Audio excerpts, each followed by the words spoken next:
Hi everyone, Sandra Bale here at Homesteading Ways, and today I'm going to show you how to make coffee in an electric and stovetop percolator, and also on how to clean them. Okay, I'm at my son's house today, and he's not quite 21 yet, and he has an electric percolator. And a lot of people my age will tend to remember percolators from their parents or their grandparents. And most young people have no idea. I mean, they know they make coffee, but it's just like something really low tech to them. So they don't really use them, and they don't know how to use them. But it's really simple. My mom had one till I was about 10 or 12 years old. She had a stovetop, and she had an electric. So that's how I learned to make coffee. But it's pretty similar to making it in an auto drip. Now, like an auto drip, you're going to put in however much water as the cups of coffee you want. This is a smaller percolator, and it makes up to 6 cups, so I have enough in there for 4. So the next thing you're going to do is add however much coffee grounds you want to the coffee. A general rule of thumb is 1 coffee scoop, which I think is a tablespoon and a half, per 2 cups of coffee. So if I'm making 4, I would want 2 coffee scoops in here. You can add more or less depending on how strong you like your coffee. So just go ahead and put it in the basket, and then put the lid on, well, the lid to the basket. Put that on, and then you're going to plug it in. Now, most of the electric pots are pretty quick, and they'll get you coffee usually a minute per cup. So this is 4 cups. It should take about 4 minutes. But if you're making coffee on a stovetop percolator, what you're going to do is once it starts perking, and you'll see it in that glass knob on top, you're going to time that for about 7 minutes. And I have found that that's pretty much almost the perfect amount of time for it to perk to get a good cup of coffee. You may do less if you like weaker coffee, or maybe even a little bit more if you like it stronger. But 7 minutes is, usually what works out well for me. Now, if you don't have a glass knob on the top of your percolator, it's okay, because usually you can hear when it starts to percolate, so you'll be able to kind of keep an eye on the clock for that.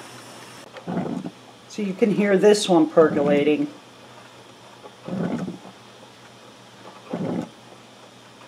Okay, the electric percolator's done, and it was just under 5 minutes.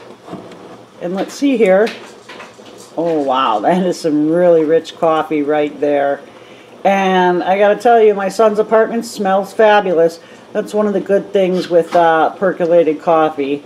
It really gives your kitchen a nice, good coffee smell.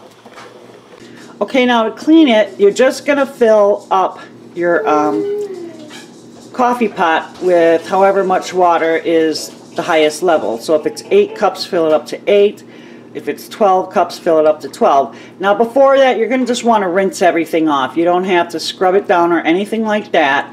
You're just going to get those extra grounds out of there. Make sure the grounds are out of the basket and all of that.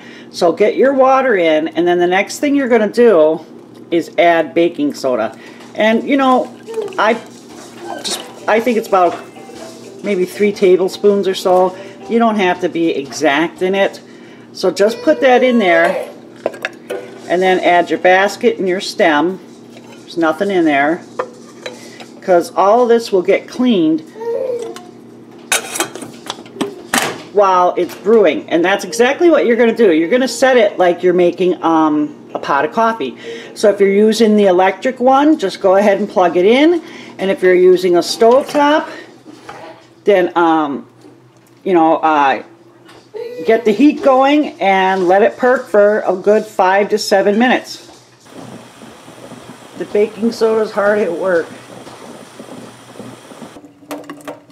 Then you're just going to wash it in some hot soapy water. all the dark stains that are on all the pieces in the inside will be a lot easier to wipe clean, or just use a little scrubby on. Otherwise it's almost impossible to get that stuff off. But with the baking soda, it cleans everything out really well.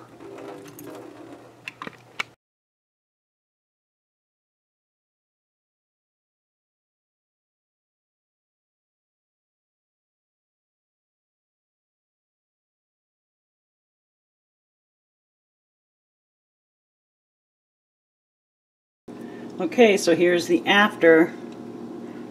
It's pretty clean down in there. And then here's the basket and the stem. Now you're gonna have some kind of staining the longer you use your pot. I've been using this one for about 4 years, and I do have some hard water, so that's kind of why I figured out the baking soda, because the vinegar wasn't doing it well enough. And how often you clean your pot just depends on how hard your water is and how often you use it. I use my pot at least twice a day, and I'd say I clean it with the baking soda probably once every couple weeks. I mean, you can clean it every day with soap and water, but it's not going to get those extra stains out. So anyhow, thanks for watching. I appreciate it. I'm glad you took the time to do it. Thumbs up if you liked the video. Subscribe, that would be great. Head over to my website, homesteadingways.com. There's a bunch of information there I think you'd probably like. And catch us on social media, Pinterest, Facebook, and Instagram. The links are down in the description box. Thanks. It was nice talking to you. And you take care.